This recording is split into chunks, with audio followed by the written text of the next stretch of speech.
Chapter 6: Socio-religious Reforms and the National Awakening. I regret to say, wrote Raja Rammohan Roy in 1828, that the present system of religion adhered to by the Hindus is not well calculated to promote their political interest. The distinctions of castes introducing innumerable divisions and subdivisions among them has entirely deprived them of patriotic feeling, and the multitude of religious rites and ceremonies and the laws of purification have totally disqualified them from undertaking any difficult enterprise. It is, I think, necessary that some change should take place in their religion, at least for the sake of their political advantage and social comfort.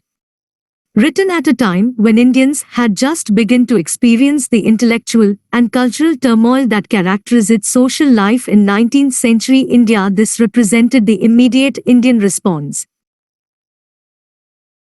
The British conquest and the consequent dissemination of colonial culture and ideology had led to an inevitable introspection about the strengths and weaknesses of indigenous culture and institutions. The response, indeed, was varied, but the need to reform social and religious life was a commonly shared conviction.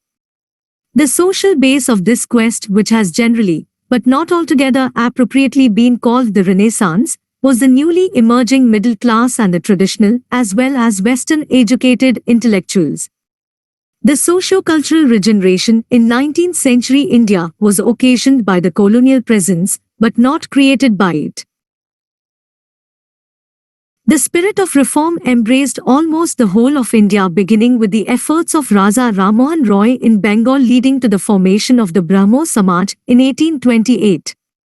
Apart from the Brahmo Samaj, which has branches in several parts of the country, the Parmahisa Mandali and the Prarthana Samaj in Maharashtra and the Arya Samaj in Punjab and North India were some of the prominent movements among the Hindus. There were several other regional and caste movements like the Kayast Sabha in Uttar Pradesh and the Sarin Sabha in Punjab. The backward castes also started the work of reformation with the Satya Sodhak Samaj in Maharashtra and the Sri Narayana Dharma Pariplana Sabha in Kerala.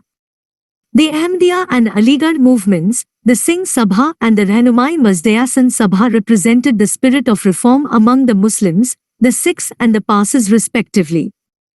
Despite being regional in scope and content and confined to a particular religion, their general perspectives were remarkably similar. They were regional and religious manifestations of a common consciousness. Although religious reformation was a major concern of these movements, none of them were exclusively religious in character. Strongly humanist in inspiration, the idea of otherworldliness and salvation were not a part of their agenda. Instead, their attention was focused on worldly existence. Raja Rammohan Roy was prepared to concede the possible existence of the other world mainly due to its utilitarian value. Akshay Kumar Dutt and Ishwar Chandra Vidyasagar were agnostics who refused to be drawn into any discussion on supernatural questions. Asked about the existence of God, Vidyasagar quipped that he had no time to think about God, since there was much to be done on earth. Bankim Chandra Chatterjee and Vivekananda emphasized the secular use of religion and used spirituality to take cognizance of the material conditions of human existence. Given the interconnection between religious beliefs and social practices, religious reformation was a necessary prerequisite for social reform. The Hindu meets his religion at every turn. In eating, in drinking, moving, sitting, standing, he is to adhere to sacred rules, to depart from which is sin and impiety. Similarly, the social life of the Muslims was strongly influenced by religious tenets. Religion was the dominant ideology of the times, and it was not possible to undertake any social action without coming to grips with it. Indian society in the 19th century was caught in a vicious web created by religious superstitions and social obscurantism.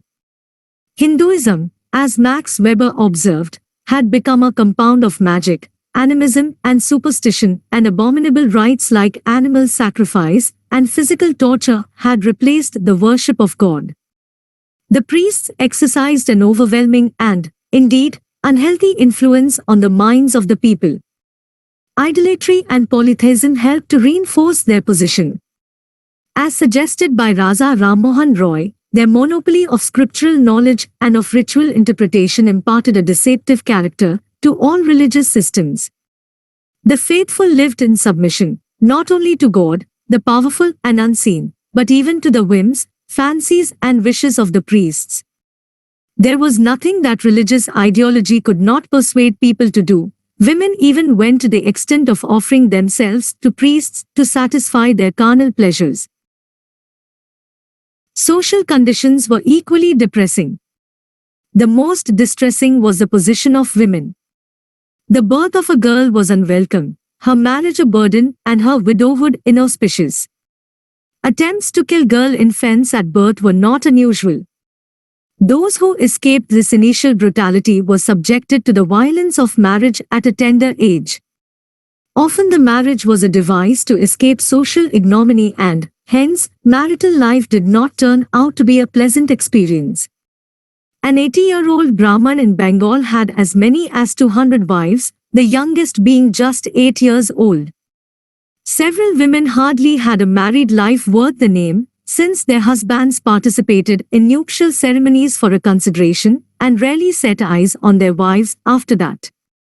Yet when their husbands died they were expected to commit sati, which Ram Mohan described as murder according to every shastra. If they succeeded in overcoming this social coercion, they were condemned, as widows, to lifelong misery, neglect and humiliation. Another debilitating factor was caste. It sought to maintain a system of segregation, hierarchically ordained on the basis of ritual status. The rules and regulations of caste hampered social mobility, fostered social divisions, and sapped individual initiative. Above all was the humiliation of untouchability, which militated against human dignity. There were innumerable other practices marked by constraint, credulity, status, authority, bigotry, and blind fatalism. Rejecting them as features of a decadent society, the reform movements sought to create a social climate for modernization. In doing so, they referred to a golden past when no such malice existed. The 19th century situation was a result of an accretionary process, a distortion of a once ideal past. The reformers' vision of the future, however, was not based on this idealization.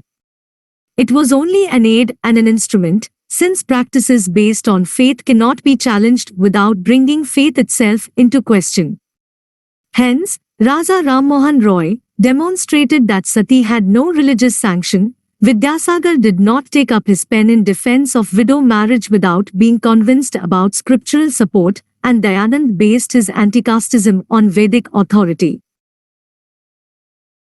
This, however, did not mean a subjection of the present to the past nor a blind resurrection of tradition. The dead and the buried, maintained Mahadev Govind Ranade, the doyer of reformers in Maharashtra, are dead, buried, and burnt once for all, and the dead past cannot, therefore, be revived except by a reformation of the old materials into new organized forms. Neither a revival of the past nor a total break with tradition was contemplated. Two important intellectual criteria which informed the reform movements were rationalism and religious universalism. Social relevance was judged by a rationalist critique. It is difficult to match the uncompromising rationalism of the early Raja Ram Mohan Roy or Akshay Kumar Dutt. Rejecting supernatural explanations, Raja Ram Mohan Roy affirmed the principle of causality linking the whole phenomenal universe. To him, demonstrability was the sole criterion of truth. In proclaiming that rationalism is our only preceptor, Akshay Kumar went a step further. All natural and social phenomena, he held, could be analyzed and understood by purely mechanical processes. This perspective not only enabled them to adopt a rational approach to tradition, but also to evaluate the contemporary socio-religious practices from the standpoint of social utility and to replace faith with rationality. In the Brahmo Samaj, it led to the repudiation of the infallibility of the Vedas, and in the Aligarh movement, to the reconciliation of the teachings of Islam with the needs of the modern age. Holding that religious tenets were not immutable, Syed Ahmad Khan emphasized the role of religion in the progress of society. If religion did not keep pace with and meet the demands of the time, it would get fossilized, as in the case of Islam in India. The perspectives on reform were not always influenced by religious considerations. A rational and secular outlook was very much evident in posing an alternative to prevalent social practices. In advocating widow marriage and opposing polygamy and child marriage, Akshay Kumar was not concerned about religious sanction or whether they existed in the past. His arguments were mainly based on their effects on society. Instead of depending on the scriptures, he cited medical opinion against child marriage. He held very advanced ideas about marriage and family, courtship before marriage, partnership and equality as the basis of married life and divorce by both law and custom. In Maharashtra, as compared to other regions, there was less dependence on religion as an aid to social reform. To Gopal Hari Deshmukh, popularly known as Lokahitawadi, whether social reforms had the sanction of religion was immaterial. If religion did not sanction these, he advocated that religion itself should be changed as it was made by man, and what was laid down in the scriptures need not necessarily be of contemporary relevance. Although the ambit of reforms were particularistic, their religious perspective was universalistic. Raja Ram Mohan Roy considered different religions as national embodiments of universal theism. The Brahmo Samaj was initially conceived by him as a universalist church. He was a defender of the basic and universal principles of all religions, the monotheism of the Vedas and the Unitarianism of Christianity, and at the same time attacked polytheism of Hinduism and the Trinitarianism of Christianity. Syed Ahmad Khan echoed the same idea. All prophets had the same din. Faith, and every country and nation had different prophets. This perspective found clearer articulation in Keshab Chandra Sen's ideas. He said our position is not that truths are to be found in all religions, but all established religions of the world are true. He also gave expression to the social implications of this universalist perspective. Whoever worships the true God daily must learn to recognize all his fellow countrymen as brethren. Caste would vanish in such a state of society. If I believe that my God is one, and that he has created us all, I must at the same time instinctively, and with all the warmth of natural feelings, look upon all around me, whether Parsis, Hindus, Mohammedans, or Europeans, as my brethren. The universalist perspective was not a purely philosophic concern. It strongly influenced the political and social outlook of the time, till religious particularism gained ground in the second half of the 19th century. For instance, Raja Ram Mohan Roy considered Muslim lawyers to be more honest than their Hindu counterparts, and Vidyasagar did not discriminate against Muslims in his humanitarian activities. Even to Bankim, who is credited with a Hindu outlook, dharma rather than religious belonging was the criterion for determining superiority. Yet, Muslim yoke and Muslim tyranny were epithets often used to describe the pre-colonial rule. This, however, was not a religious but a political attitude, influenced by the arbitrary character of pre-colonial political institutions. The emphasis was not on the word Muslim but on the word tyranny. This is amply clear from Syed Ahmad Khan's description of the pre-colonial system, the rule of the former emperors and rajas was neither in accordance with the Hindu nor the Mohammedan religion. It was based upon nothing but tyranny and oppression. The law of might was that of right. The voice of the people was not listened to. The yardstick obviously was not religious identity, but liberal and democratic principles. This, however, does not imply that religious identity did not influence the social outlook of the people. In fact, it did very strongly. The reformers' emphasis on universalism was an attempt to contend with it. However, faced with the challenge of colonial culture and ideology, universalism, instead of providing the basis for the development of a secular ethos, retreated into religious particularism.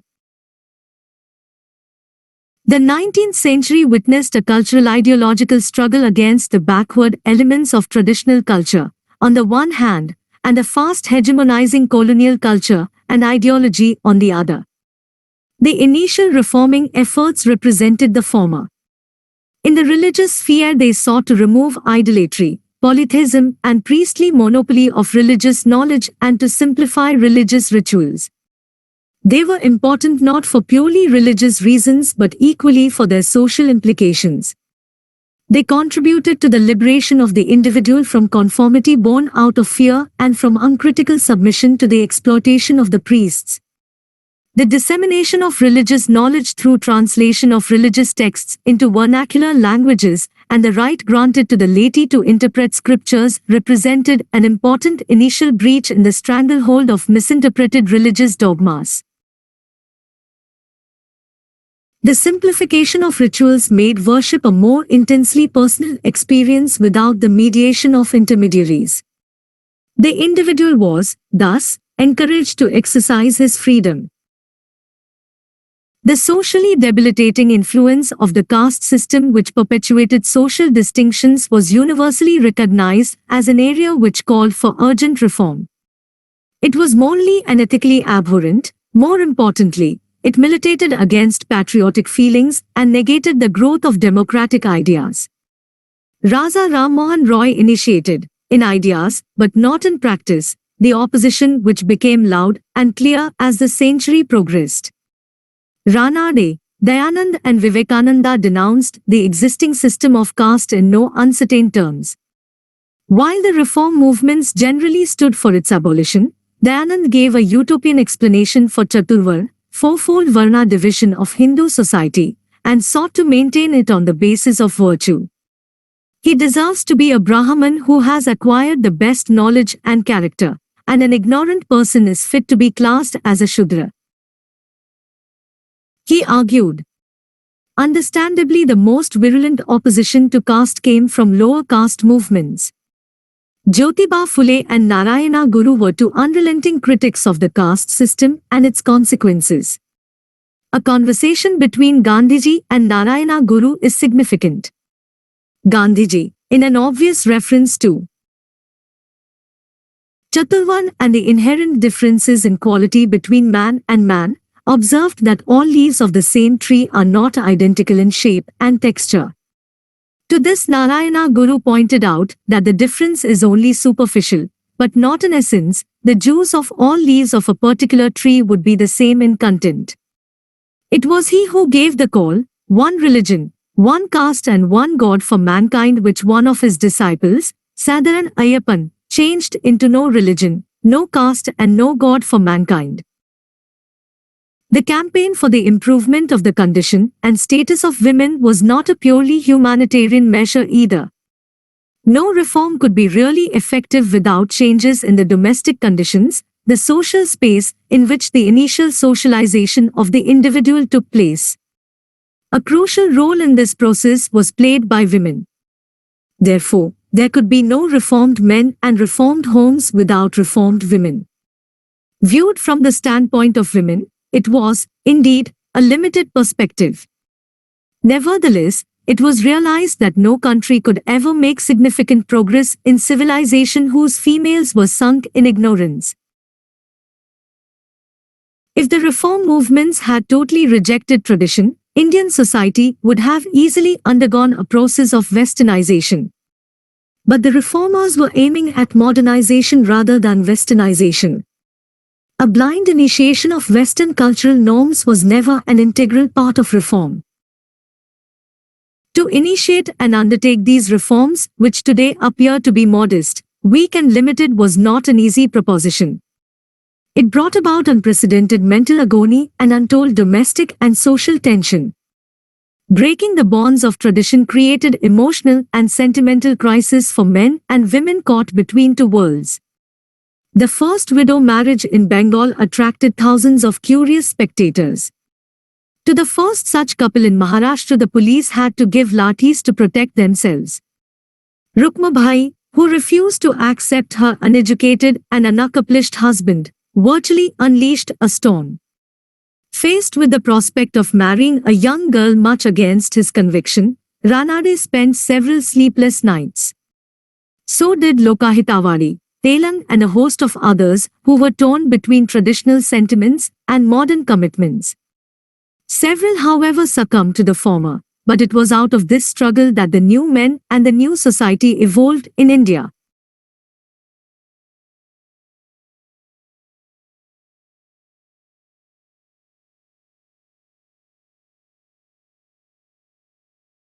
Faced with the challenge of the intrusion of colonial culture and ideology, an attempt to reinvigorate traditional institutions and to realize the potential of traditional culture developed during the 19th century.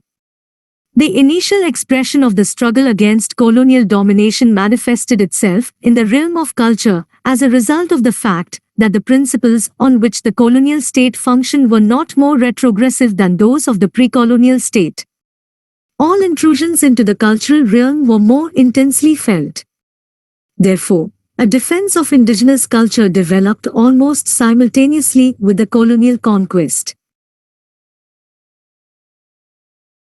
This concern embraced the entire cultural existence, the way of life, and all signifying practices like language, religion, art and philosophy. Two features characterized this concern: the creation of an alternate cultural ideological system and the regeneration of traditional institutions.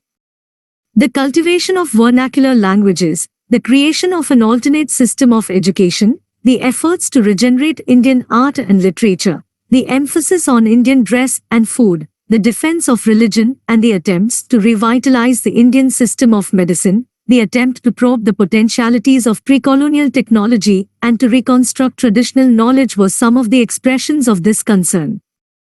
The early inklings of this can be discerned in Raja Rammohan Roy's debates with the Christian missionaries in the formation and activities of Tattvabodhini Sabha, in the memorial on education signed by 70,000 inhabitants of Madras, and in the general resentment against the Lex Loci Act. The act proposed in 1845 and passed in 1850 provided the right to inherit ancestral property to Hindu converts to Christianity. A more definite articulation, however, was in the ideas and activities of later movements generally characterized as conservative and revivalist. Strongly native in tendency, they were clearly influenced by the need to defend indigenous culture against colonial cultural hegemony. In this specific historical sense, they were not necessarily retrogressive, for underlying these efforts was the concern with the revival of the cultural personality, distorted, if not destroyed, by colonial domination. More so because it formed an integral element in the formation of national consciousness. Some of these tendencies, however, were not able to transcend the limits of historical necessity and led to a sectarian and obscurantist outlook. This was possibly a consequence of the lack of integration between the cultural and political struggles, resulting in cultural backwardness despite political advance.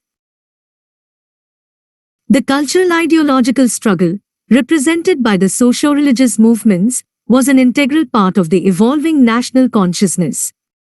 This was so because it was instrumental in bringing about the initial intellectual and cultural break which made a new vision of the future possible. Second, it was a part of the resistance against colonial cultural and ideological hegemony.